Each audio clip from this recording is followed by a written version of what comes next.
Oi, gente, bom dia. Livro vivo para vocês de novo, continuando aquela ida para o Rio de Janeiro que não acabava nunca.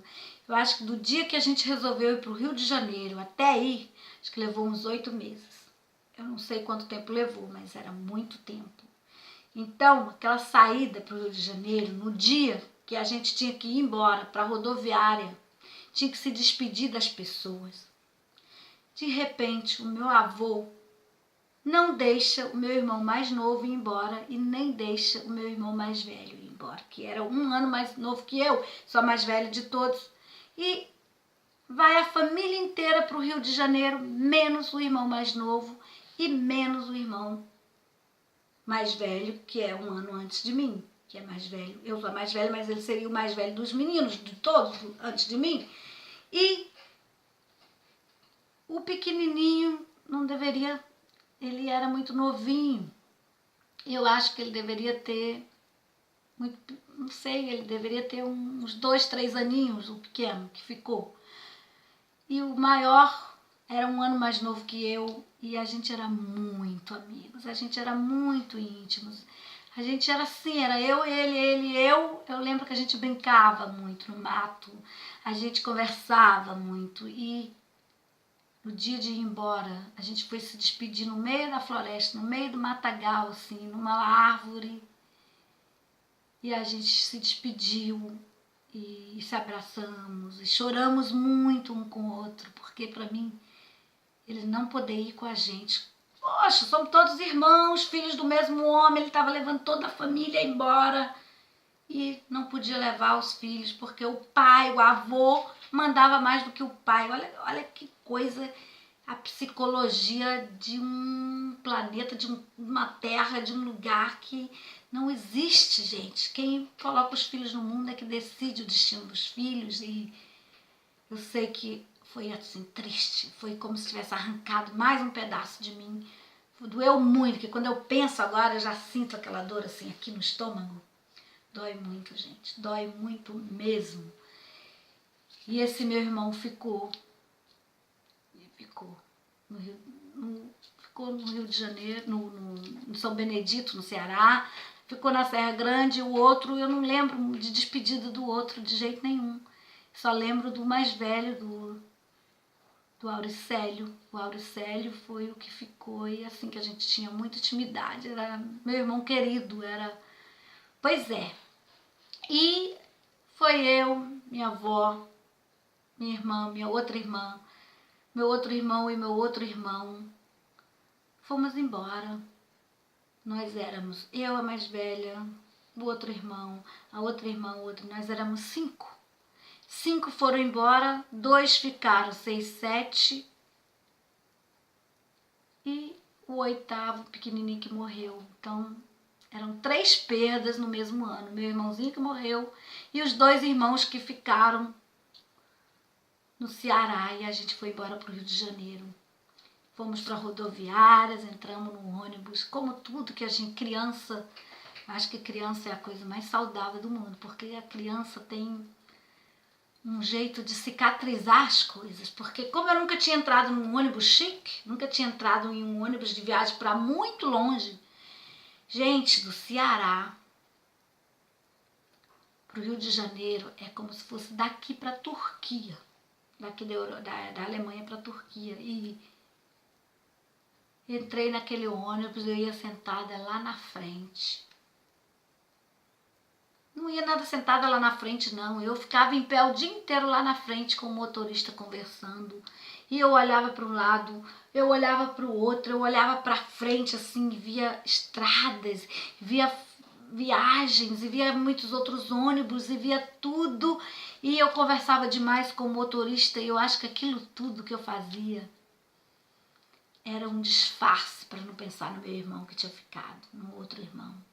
Era um disfarce que a gente tenta, eu não sei mais usar as palavras em português, que eu estou raciocinando tudo isso em alemão e falando em português, e tá difícil, porque tem palavras que eu não estou sabendo mais, não era disfarce, era disfarçar, distanciar os pensamentos que eu tinha daquele meu irmão e daquele lugar que eu nasci ali, daquele lugar que eu vivi muitas coisas maravilhosas e ao mesmo tempo muitas coisas boas, e ia embora para um lugar chamado Rio de Janeiro, que já tinha lá o meu pai e mais alguns outros tios que já tinham ido embora para lá.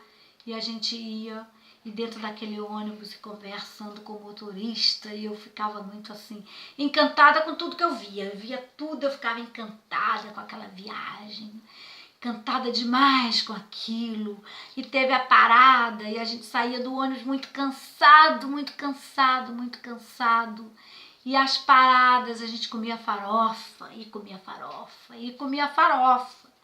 E eu não lembro de ter água para tomar, mas de repente a gente comprava água nas viagens, porque eu não lembro de vasilha com água, eu não lembro de pote com água, eu não lembro de garrafa com água, mas eu lembro da farofa. Eu lembro assim daquela farofa com frango. Eu lembro daquela farofa muito bem feita, aquela farofa cheirosa. Até agora eu lembro do cheiro do Coloral no meu nariz agora, quando eu lembro da farofa. E a gente foi para o Rio de Janeiro. Gente, era uma viagem tão cansativa, que nós ficamos 3 noites, eu acho, dentro do ônibus, 3 dias dentro de aquele ônibus. E só tinha as paradas nos lugares principais, a gente e viajava, mas eu admirava muito aquela viagem, aqueles lugares que a gente parava. Para quem nunca tinha viajado para lugar nenhum, fora a viagem do sertão para a serra, a viagem, a segunda maior viagem da minha vida era da Serra Grande para o Rio de Janeiro, dentro daquele ônibus. E era um ônibus que eu acho da Itapemirim. Eu não acho que era Itapemirim que tinha essa viagem.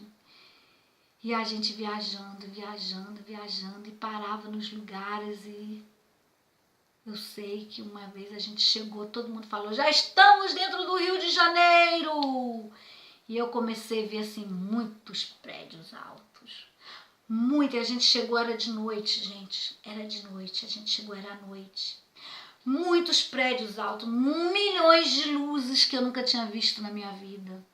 E milhões de carros que eu nunca tinha visto ao mesmo tempo na minha vida, assim, para lá e para cá. Era um barulho infernal, gente. Era um barulho de criança que mora na floresta. Criança que mora no interior e chega numa cidade, assim, violenta, de carros, muitas luzes, muitos tudos.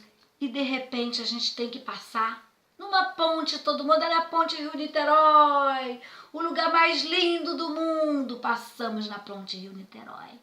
Era um mar, gente, que eu nunca tinha visto mar na minha vida. Aquele mar azul assim, igual essa minha blusa, mais escuro que a minha blusa. Porque esse mar aqui, igual na minha blusa, eu só vi na Grécia, na Croácia e na Ilha da Madeira. Mas era um mar assim, infinito. Eu olhava pela janela do ônibus, aquele mar infinito. Olhava para o outro lado, era um mar assim, com a cidade do Rio de Janeiro. E todo mundo apontando assim para frente, mostrando a ponte Rio-Niterói, que era enorme, gigante. E a gente conseguiu atravessar aquela ponte até chegar na rodoviária. Chegamos na rodoviária, o meu pai estava lá. Eu não lembro assim dele ter abraçado a gente, beijado, mas claro que ele deve ter feito isso. Ele gostava muito de abraçar a gente. Mas eu não lembro disso, eu só lembro que ali eu me separei da minha mãe, dos meus irmãos e do meu pai. Minha mãe, meus irmãos e meu pai foram para um lugar, eu e a minha avó fomos para outro lugar. Fomos para a casa do meu tio Melo, fomos para a casa do tio Arlindo. Eles moravam num apartamento chique. Todo mundo falava que eles eram ricos, que eles eram chiques, e a gente foi para esse apartamento chique. Chegando nesse apartamento chique, a gente entrou dentro de um fusquinha, eu acho que era um Fusca, não lembro da cor, gente. A gente entrou dentro de um Fusca. E chegamos nesse apartamento, tinha que pegar um elevador. A primeira vez que eu ouvi a palavra elevador, entramos dentro de uma gaiola, de uma caixa quadrada, assim, comprida, tudo de metal. Entramos lá dentro, apertou um botão, assim, deu um friozinho na barriga. A primeira vez que eu fiquei dentro de uma gaiola, dentro de uma caixa. Era assim, gente, um quadrado que cabia 4 pessoas dentro, 5, mais que isso não. E todo mundo ficava assim com aquele monte de malas que não era mala não, gente, não tinha mala. Eu acho que era bolsas, sacolas, eram sacos de coisa, rapadura, de tudo que podia ter sido era ali dentro. E tava ali dentro, e aperta e subíamos. Chegamos no apartamento. Só sei que nesse dia a gente dormiu, mas eu não lembro aonde eu dormi. Eu não lembro se eu dormi com a minha avó, eu não lembro nada disso. Eu só lembro que tinha um casamento para ir. Esse casamento era de um tio Arlindo, o nome dele era Arlindo. O nome dele é Arlindo, mas te amo, tio. Pois é, e esse tio ia casar. E era assim, todo mundo falava o casamento mais chique do mundo. Todo mundo dizia que era muito chique. Eu nunca tinha ido nada chique. Eu vi a palavra chique ali naqueles contatos com aqueles seres humanos, o chique, a palavra chique. Eu fui nesse casamento, gente. Pra eu que nunca tinha ido num casamento na minha vida. Foi um casamento lindo, chique mesmo. Eu só sei que a noiva era uma moça bem gordinha, linda, o rosto muito lindo, e era muito gorda. E o meu tio era um rapaz também assim, lindo e magro. Eu lembro do casal assim. Mas o que eu mais me lembro era o bolo. Foi a coisa mais linda que eu já vi na minha vida. E até hoje eu não vi um bolo tão lindo quanto esse. Eu já vi muitos bolos de casamento, até de milionário, mas igual esse bolo, será que foi porque foi o primeiro bolo de casamento que eu vi? Mas esse era o mais lindo. Gente, era assim, tinha vários bolos em vários lugares e com ponte colado no outro, tinha umas pontes que ligavam um bolo no outro e muitos lindos, parecia um bosque. Eu acho que era um jeito de um bosque. Tinha até cachoeirinha, tinha água e tudo. Eu sonhei isso ou o bolo do casamento desse meu tio era assim? Eu lembro disso. E depois, eu lembro que eu fui para casa onde o meu pai estava lá com a minha mãe e os meus irmãos. Gente, era longe o lugar. A gente tinha que ir de ônibus umas 2, 3 horas do lugar que eu estava, do meu tio. A gente ia para esse lugar e era longe. Chegamos lá nesse lugar. Era bonito, tinha várias casas perto uma da outra, coisa que lá no interior do Ceará não tinha casas perto uma da outra. E lá tinha várias casas perto uma da outra. E lá já morava um tio, irmão da minha avó, perto. E a casa tinha brasilite. E a casa tinha banheiro, coisa que eu nunca tinha tido na minha vida era banheiro. E a casa tinha chuveiro, coisa que eu nunca tinha tido na minha vida era chuveiro.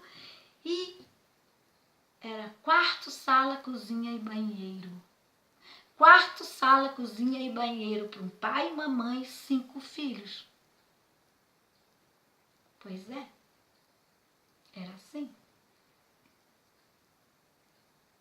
Eu sei que eu dormia na sala, no chão, com todos os outros irmãos. Meu pai e a minha mãe. E um filho menorzinho dormia com ela lá no quarto. Mas eu me lembro que eu dormia muito no chão. E a gente tinha uma cachorrinha pequenininha assim, não lembro do nome, só sei que a gente tinha essa cachorrinha que ficava pra lá e pra cá com a gente. E nesse dia meu pai comprou uma galinha pra gente comer. Ele ia na granja, comprava galinha. Gente, galinha de granja. Hoje em dia, nem morta eu como galinha de granja, com todo aquele ambiente de antibiótico e tudo. Graças a Deus, hoje eu não preciso comer galinha de granja.